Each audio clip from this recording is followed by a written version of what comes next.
Hi! నా ఛానల్‌కి తిరిగి స్వాగతం. ఈరోజు ఈ వీడియోలో లా ఆఫ్ అట్రాక్షన్ అసలు రియలేనా? కేవలం అది ఊహాలోకమా? అనేది చర్చించబోతున్నాం. ఒకవేళ మీకు ఆసక్తి ఉంటే వీడియో మొత్తం చూడండి, లైక్ చేయండి, సబ్స్క్రైబ్ చేయండి, షేర్ చేయండి, కామెంట్ చేయండి. ఓకే. నౌ వీడియోలోకి వెళ్తున్నాం. లా ఆఫ్ అట్రాక్షన్ అనేది మనం గమనించినట్టయితే అది వాస్తవమా? లేదా మనం గాలి గాలిలో మేడలు కడుతున్నట్ట, ఊహాలోకంలో విహరిస్తున్నట్ట అనేది ఒక ప్రశ్న ఉంది. అయితే దీనికి నా అనుభవం తోటి, నా రీసెర్చ్‌లో నేను కనుక్కున్నది ఏందంటే, దీనికి శాస్త్రీయ ఆధారం ఉంది. ప్రాక్టికల్‌గా అప్లై చేయొచ్చు. దీనికి కొన్ని తార్కికమైన సైకలాజికల్, ఫిలసాఫికల్ కాన్సెప్ట్స్ ఉన్నాయి. వాటి గురించి ఇప్పుడు నేను డిస్కస్ చేయబోతున్నాను. మీతోటి షేర్ చేసుకోబోతున్నాను. ఒకవేళ ఆసక్తిగా ఉంటే మంచిగా అంతా వినండి. దీంట్లో ఈ వీడియోలో మనం డిస్కస్ చేయబోయేవి లా ఆఫ్ అట్రాక్షన్‌కి అసలు పునాది ఏంటి? దీనికి సైంటిఫిక్ సపోర్ట్, శాస్త్రీయ ఆధారాలు ఏమున్నాయి? అదేవిధంగా ఊహల్లో ఉండటమా? లేదా ఇదేమైనా మైండ్ సెట్‌కి సంబంధించిన విషయాలున్నాయా?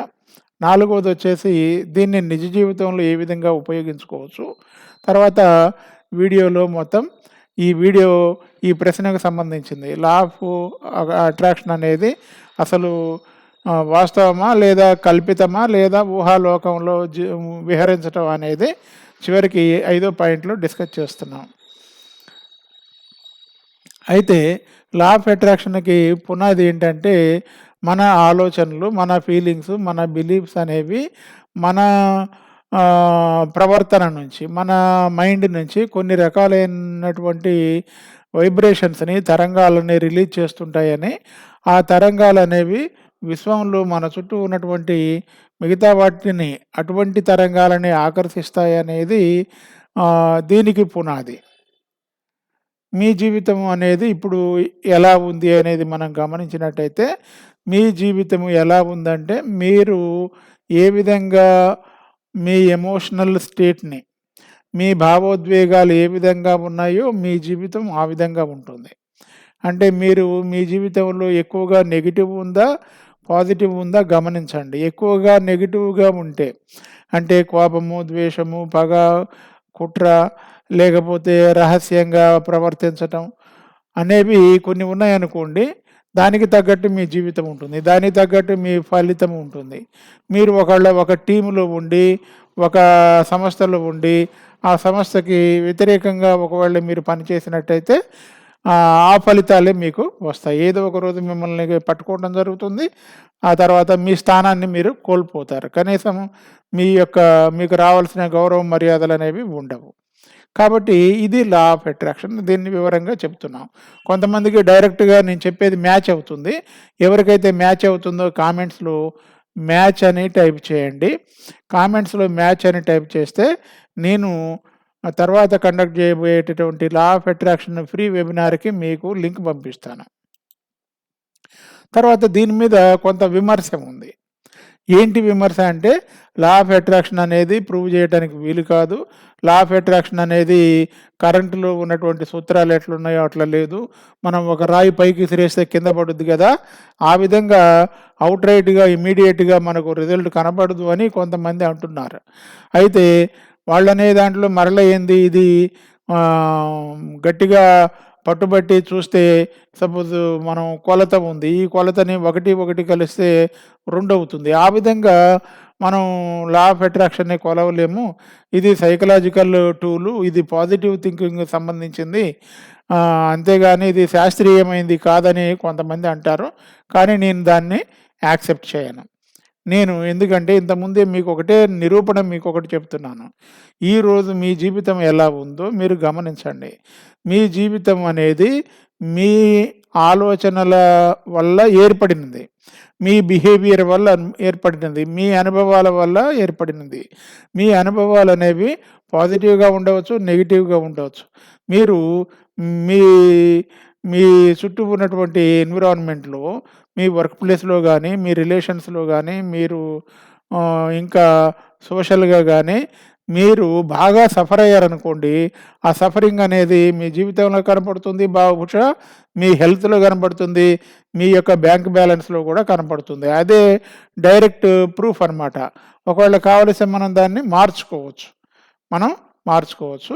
అయితే దీనికి సంబంధించినటువంటి కొన్ని శాస్త్రీయ ఆధారాలని ఇప్పుడు నేను మీతోటి పంచుకోబోతున్నాను. అయితే మన దేహంలో ఉన్నటువంటి నాడీ కణాలు, నాడీ వ్యవస్థ, బ్రెయిను ఇవన్నీ పనిచేసే విధానాన్ని స్టడీ చేసేదాన్ని రీసెంట్‌గా న్యూరో సైన్స్ అని పిలుస్తున్నాం. బ్రెయిను, నాడీ కణాలు, నాడీ వ్యవస్థ ఇవన్నీ కలిసి పనిచేసేటటువంటి ఒక వ్యవస్థకి కొత్తగా ఒక పేరు పెట్టారు. దాన్ని న్యూరో సైన్స్ అంటారు.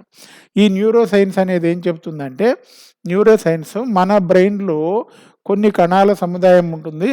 ఆ కొన్ని కణాల సముదాయం అనేది మనం ఏదైతే ఫీల్ అవుతామో, ఏదైతే ఆలోచిస్తామో, మనలో ఆల్రెడీ ఏ ఎక్స్‌పీరియన్స్ అయితే బలంగా ఉండి మరల మన్ని అల్లడి తల్లడి చేస్తుందో దాని వైపే మనం వెళ్ళిపోతాం.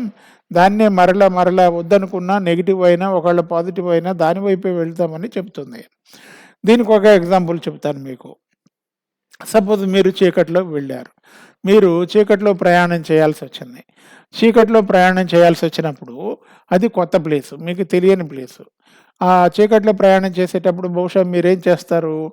టార్చ్ లైట్ హెల్ప్ తీసుకుంటారు. లేదా మొబైల్ తీసుకొని మొబైల్‌లో ఉన్నటువంటి టార్చ్ ఏసుకొని మీరు నడవటానికి, ప్రయాణించటానికి ప్రయత్నం చేస్తారు. ఒకవేళ పెద్ద టార్చ్ లైట్ ఉంటే టార్చ్ లైట్ వేస్తారు. మీరు గమనించండి, మీరు టార్చ్ లైట్ వేసినప్పుడు కాంతి ఎంత దూరం పోతుందో, వెలుతురు ఎంత దూరం పోతుందో అంత దూరం మీరు చూసి అక్కడ ఏమేమి ఉందో వివరంగా చెప్పగలుగుతారా? బహుశా అవన్నీ చెప్పడం మీ ఉద్దేశ్యం కాదు. ఎప్పుడైనా చీకట్లో ప్రయాణం చేసేవాళ్ళు ఏం చేస్తారు? వాళ్ళ గమ్యాన్ని చేరుకోవటమే ప్రధానం. అంతేగాని చుట్టూ రాళ్ళున్నాయా, పాములున్నాయా, తేళ్ళున్నాయా, ముళ్ళున్నాయా, కంప ఉందా అవన్నీ చూడటం వాళ్ళ ఉద్దేశ్యం కాదు. వాళ్ళ ఉద్దేశ్యం ఏంది? ఇప్పుడు వాళ్ళున్న దగ్గర నుంచి వాళ్ళు కోరుకున్న దగ్గరికి పోవటమే వాళ్ళ ఉద్దేశ్యం. అవునంటారా? కాదంటారా? ఇప్పుడున్న కాడ నుంచి వాళ్ళు కోరుకున్న చోటకి పోతారు. ఆ విధంగా పోవటానికి టార్చ్ లైట్ ఏస్తారు. టార్చ్ లైట్ ఏసి ఏం చేస్తారు? టార్చ్ లైట్ తోటి అంతా చూస్తూ నడుస్తారా?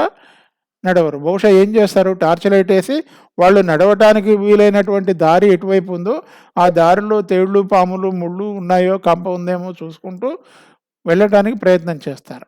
ఆ విధంగా చేయటానికి మనం మన బ్రెయిన్‌ని ఫోకస్ చేస్తాం. ఆ ఏరియాలో ఫోకస్ చేస్తాం. అదేవిధంగా మనం సపోజ్ కళ్ళకి గంతలు కట్టుకున్నాం అనుకోండి. కళ్ళకి గంతలు కట్టుకుంటే కంటి ద్వారా మెదడుకు పోయేటటువంటి సమాచారం వెళ్ళదు.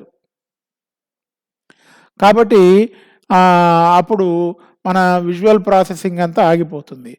కాబట్టి ఇక్కడ మనం ఏం చేస్తున్నాం? మనం కళ్ళు తెరుస్తాం. గంతలు తీసేస్తాం. మనం మనం కోరుకున్న వైపు ప్రయాణం చేస్తాం. మనం ప్రతి ఉదయం లేచిన దగ్గర నుంచి పడుకునేదాకా మనం ఏదో ఒక టార్గెట్ కోసం, ఏదో ఒక పని కోసం ముందుకెళ్తాం. అంటే గోల్ కోసం ముందుకెళ్తూ ఉంటాం. ఆ విధంగా వెళ్ళేటప్పుడు మనలో ఒక ఫీలింగ్ ఏర్పడుతుంది. ఒక అనుభూతి ఏర్పడుతుంది. సపోజ్ నేను మంచినీళ్ళు తాగాలి అని అనుకుంటే, మంచినీళ్ళ గ్లాస్ అనుకోండి ఇది. మంచినీళ్ళు తాగాలనుకుంటే మంచినీళ్ళ గ్లాస్ ఎక్కడో ఉంటుంది పక్కన. ఆ గ్లాస్ కాడికి పోతాం, గ్లాస్ తీసుకుంటాం, నీళ్లు పట్టుకుంటాం, తాగుతాం. సో, ఇదంతా ప్రాసెస్ అనమాట. సో, ఫస్ట్ ఏం చేస్తాం? మనం ఫైండ్ చేస్తాం. అట్లనే మనం మన గోల్ ఏది ఉంటుందో, ఆ గోల్ కోసం మన మెదడులో కొన్ని కణాల సముదాయం అంటే ఆర్ఏఎస్ అంటాం. ఆర్ఏఎస్ ఫోకస్ చేస్తుంది. మనం కావాల్సిన దాని మీదనే ఫోకస్ చేస్తుంది. మిగతాయన్నీ కూడా ప్రాసెసింగ్ చేసి ఎలిమినేట్ చేస్తుంది, వదిలేస్తుంది అని న్యూరో సైన్స్ చెప్తుంది. అదేవిధంగా మనలో ఇంకొక కెపాసిటీ ఉంది. ఇంతకుముందు ఒక 20 ఏళ్ల క్రితం, 10 ఏళ్ల క్రితం బహుశా ఇప్పుడు కూడా బహుశా కొన్ని చోట్ల కొంతమంది ఏం ఫీల్ అవుతుంటారంటే, మన నాడీ వ్యవస్థ పెరుగుదల అనేది 20 ఏళ్ళు రాగానే ఆగిపోతుంది అని కొంతమంది అనుకుంటారు. కానీ లేటెస్ట్ సైన్స్ ఏం చెప్తుందంటే, మనలో నాడీ కణాల మధ్యలో కానీ, నాడీ వ్యవస్థలో కానీ అది మన ఆలోచనలతోటి, మన నమ్మకాలతోటి, మన అలవాట్లతోటి అది ప్రభావితం అవుతుంది. నాడీ కణాల మధ్యన ఎప్పుడూ కొత్త కనెక్షన్స్ ఏర్పడుతూ ఉంటాయి. కాబట్టి మన ప్రవర్తన ఎప్పుడూ కూడా మార్చుకోవచ్చు. ఇప్పుడున్న ప్రవర్తన నుంచి, బిహేవియర్ నుంచి మనం కోరుకున్న గోల్ వైపు పోవచ్చు అనేది న్యూరో సైన్స్‌లో చెబుతుంది. ఈ న్యూరో సైన్స్‌లో ఉన్నటువంటి ఈ ధర్మాన్ని, నాడీ కణాలు అనేవి వాటికి విభజన చెందే శక్తి ఉంటుంది. అదేవిధంగా అవి ఇతర నాడీ కణాలతోటి కలిసి కనెక్ట్ అయ్యే కెపాసిటీ ఉంటుంది. ఈ కెపాసిటీ మనం విజువలైజేషన్ చేస్తుంటే, ఇమాజినేషన్ చేస్తుంటే, మన బిలీఫ్‌ని మరలా రిపీట్ చేస్తుంటే, కొత్త పనిని మరలా చేస్తుంటే, కొత్త ఎక్స్‌పీరియన్స్ మరలా చేస్తూ ఉంటే, ఆ అనుభవాలనేవి మరలా పెరుగుతూ ఉంటాయి మన జీవితంలో. ఇటువంటి దాన్ని న్యూరోప్లాస్టిసిటీ అంటాం. ఈ న్యూరోప్లాస్టిసిటీ, ఆర్ఏఎస్ అనేవి న్యూరో సైన్స్‌లో ఉంటాయన్నమాట. వీటి వల్ల ఏమవుతుంది, మనలో ఏర్పడేటటువంటి అనుభవాలనేవి డిఫరెంట్‌గా ఉంటాయి మిగతా వాళ్ళకంటే. తర్వాత చూస్తే రెండో పాయింట్ ఏందంటే క్వాంటమ్ ఫిజిక్స్. ఈ క్వాంటమ్ ఫిజిక్స్ అనేది ఫిజిక్స్‌లో లేటెస్ట్ ఫిజిక్స్ అని చెప్పవచ్చు. మీరందరూ కూడా 10th క్లాస్ దాకా ఫిజిక్స్ చదివి ఉంటారు బహుశా. ఎంపీసీ, బైపీసీ తీసుకోకపోయినా కూడా ఇంటర్మీడియట్‌లో 10th క్లాస్ వరకు బహుశా ఫిజిక్స్ చదివి ఉంటారు. ఫిజిక్స్‌లో ఏం చెప్తారు, అణువులు ఉంటాయి. ఆ అణువులని వాటిని డివైడ్ చేస్తే వాటిల్లో వచ్చేసి ఎలక్ట్రాన్లు, ప్రోటాన్లు, న్యూట్రాన్లు ఉంటాయని మనకు తెలుస్తుంది అని చెప్తారు. అయితే సైంటిస్టులు ఇంకా వాటి మీద రీసెర్చ్ చేశారు. ప్రోటాన్లలో ఏముంటుంది, న్యూట్రాన్లలో ఏముంటుంది, ఎలక్ట్రాన్లు ఎలా ఉంటాయని అబ్జర్వ్ చేశారు. వీటిల్లో ఉన్నటువంటి చిన్న చిన్న భాగాలని, పార్టికల్స్‌ని, వాటిని సబ్ అటామిక్ పార్టికల్స్ అంటాం. అయితే వీటిల్లో ఎలక్ట్రాన్ ఉందనుకోండి, ఈ ఎలక్ట్రాన్‌కి సంబంధించినటువంటి పరిశోధన చేసేటప్పుడు ఒక సైంటిస్ట్ గాని, లేదా ఒక వ్యక్తి గాని ఒక ఎలక్ట్రాన్‌ని చూస్తున్నప్పుడు అది ఏమవుతుంది, ఒక పార్టికల్ రూపంలో ఉంటుంది, అణువు రూపంలో ఉంటుంది. చూడనప్పుడు అది తరంగం రూపంలో ఉంటుందని కనుక్కున్నారు. అంటే తరంగం అంటే ఎనర్జీ రూపంలో ఉంటుంది. చూసినప్పుడు ఏమవుతుంది, పార్టికల్ రూపంలో ఉంటుంది. దీన్ని క్వాంటమ్ ఫిజిక్స్ అంటాం. దీన్ని అబ్జర్వర్ ఎఫెక్ట్ అంటాం. ఈ అబ్జర్వర్ ఎఫెక్ట్ తోటి కొత్తగా మాట్లాడేటటువంటి సైన్స్ ఏంటంటే క్వాంటమ్ ఫిజిక్స్. ఈ అబ్జర్వర్ ఎఫెక్ట్ తోటి మనం దేని మీద అయితే అబ్జర్వ్ చేస్తున్నామో దాన్ని మనం అట్రాక్ట్ చేస్తామని క్వాంటమ్ ఫిజిక్స్ చెప్తుంది. కొంతమంది సైంటిస్టులు ఇటువంటి నిర్వచనాన్ని ఇస్తున్నారు. నేను నమ్ముతున్నాను. మీరు నమ్మాలా వద్దనేది మీ చాయిస్. తర్వాత మనం గమనించినట్టయితే సైకాలజీ, మూడో పాయింట్ ఏంటంటే సైకాలజీ. సైకాలజీలో వచ్చేసి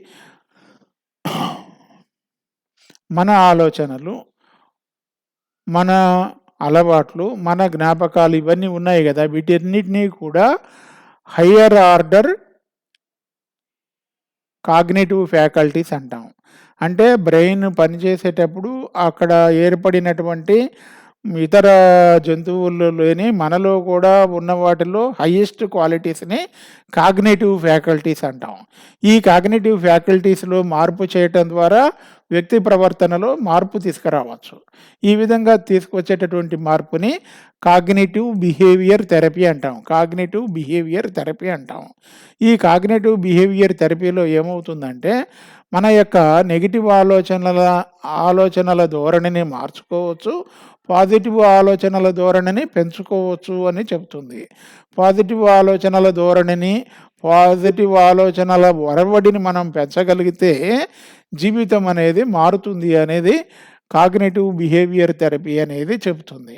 అంటే సైకాలజీ చెప్తుంది. తర్వాత నాలుగో పాయింట్ ఏంటంటే ప్లేస్బో ఎఫెక్ట్. ప్లేస్బో ఎఫెక్ట్ అంటే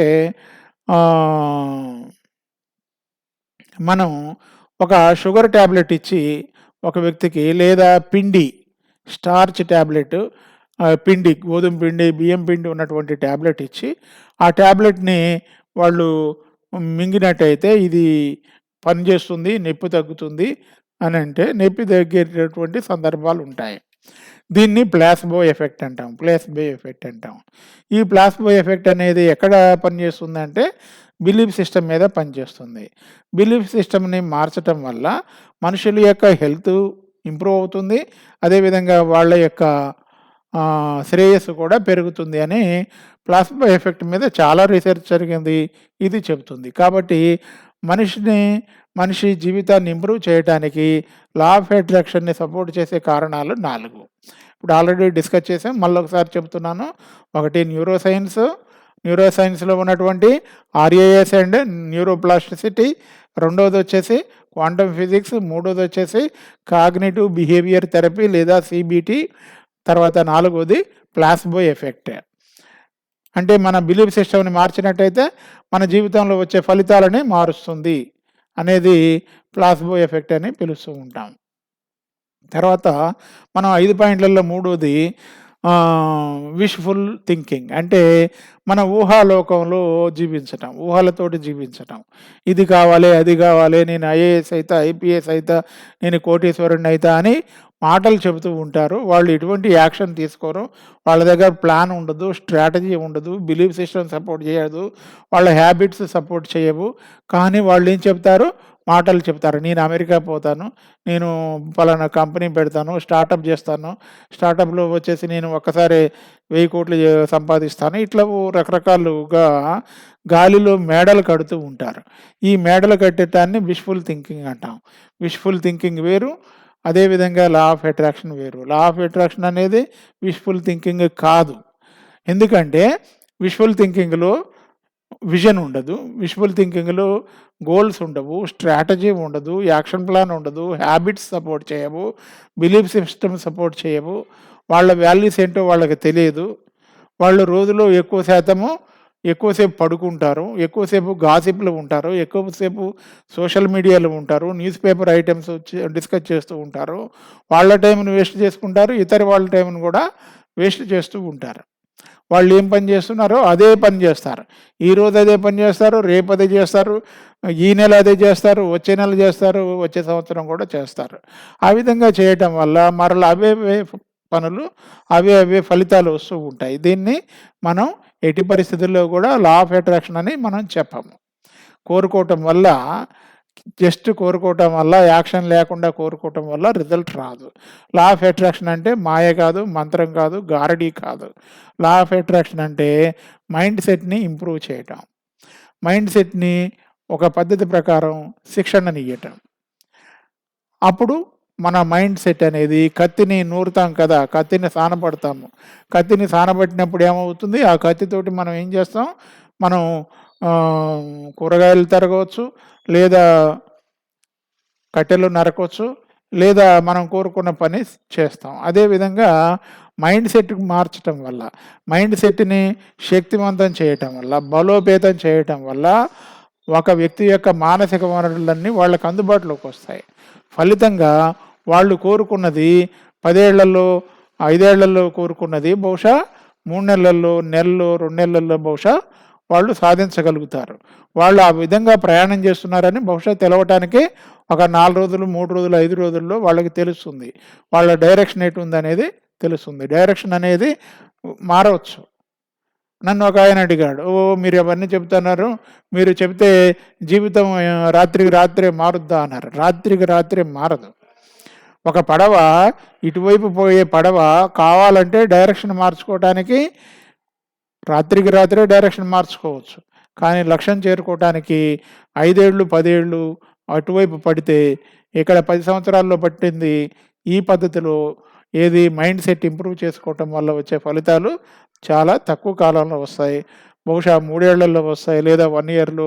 వాళ్ళ యొక్క మానసిక స్థితిని బట్టి 3 మంత్స్‌లోనే రిజల్ట్స్ కనపడవచ్చు. కాబట్టి మీరు ఇది గమనించండి. విష్‌ఫుల్ థింకింగ్ వేరు, అంటే ఊహాలోకంలో ఉండటం వేరు, కోరికలతోటి ఉండటం వేరు. కోరుకుంటే వస్తాయని ఒకళ్ళు ఎవరైనా చెబితే అది సరైంది కాదు. మైండ్ సెట్ ఇంప్రూవ్‌మెంట్ లేకుండా, బిలీఫ్ సిస్టమ్ ఇంప్రూవ్‌మెంట్ లేకుండా, ఇమాజినేషన్, ఫీలింగు, ఇన్స్పిరేషన్ ఇవన్నీ లేకుండా చేస్తే, పైగా అన్నిటికంటే ముఖ్యం యాక్షన్ లేకుండా, యాక్టివిటీ చేయకుండా, ప్లాన్ లేకుండా, స్ట్రాటజీ లేకుండా, విజన్ లేకుండా చేస్తా అంటే బహుశా మీరే నిర్ణయం తీసుకోండి. వాళ్ళ గురించి, మిగతా వాళ్ళ గురించి నేను కామెంట్ చేయను. కాబట్టి రియల్ లైఫ్‌లో మరి లా ఆఫ్ అట్రాక్షన్ ఉపయోగపడుతుందా అంటారు. చాలామంది లా ఆఫ్ అట్రాక్షన్ ఉపయోగపడుతుందని చెప్పారు. దాంట్లో నా ట్రైనర్స్ కూడా ఉన్నారు. నా ట్రైనర్స్ వచ్చేసి Blair Singer, Anthony Robbins, John Assaraf, అదేవిధంగా బ్రియాన్ ట్రేసీ, జాక్ కెన్ఫీల్డ్, వీళ్ళందరూ దగ్గర నేను వాళ్ళ దగ్గర కొన్నిసార్లు లైవ్ సెషన్లలో, కొన్నిసార్లు ఆన్లైన్ సెషన్స్లో నేను ట్రైనింగ్ పొందాను. వాళ్ళు పేదరికం నుంచి, కాయకష్టం చేసే లేబర్ వర్క్ చేసే పరిస్థితి నుంచి కోటీశ్వరులు అయ్యారు, మిలియనీర్స్ అయ్యారు. మన దగ్గర కూడా చాలామంది ఉన్నారు. కాబట్టి లా ఆఫ్ అట్రాక్షన్ అనేది పనిచేస్తుంది. ఇక ఈ లా ఆఫ్ అట్రాక్షన్ అనేది పనిచేస్తుంది కాబట్టి మీరేమనుకుంటున్నారు? మీరు ఒకవేళ లా ఆఫ్ అట్రాక్షన్ పనిచేస్తుంది అని అనుకుంటే మీరు కామెంట్స్లో ఎస్ అని టైప్ చేయండి. ఒకవేళ లా ఆఫ్ అట్రాక్షన్ గురించి ఇంకా వివరంగా తెలుసుకోవాలనుకున్నా, లా ఆఫ్ అట్రాక్షన్ ఇంకా వివరంగా మీకు చెప్పాలన్నా మీరు కామెంట్స్లో ఎస్ అని టైప్ చేయండి. ఎస్ అని టైప్ చేస్తే నెక్స్ట్ నా ఫ్రీ వెబినార్కి నేను మీకు లింక్ పంపిస్తాను. ఇంకొక గంటన్నర మనం లా ఆఫ్ అట్రాక్షన్ గురించి వివరంగా జూమ్ క్లాస్లో డిస్కస్ చేయవచ్చు. ఎందుకంటే జూమ్ క్లాస్లో అయితేనే మనం వివరంగా డిస్కస్ చేయగలుగుతాం. కాబట్టి లా ఆఫ్ అట్రాక్షన్ అనేది psychology, neuro science, quantum physics, philosophy వీటన్నిటితోటి ఉంటుంది. అంతేగాని ఒక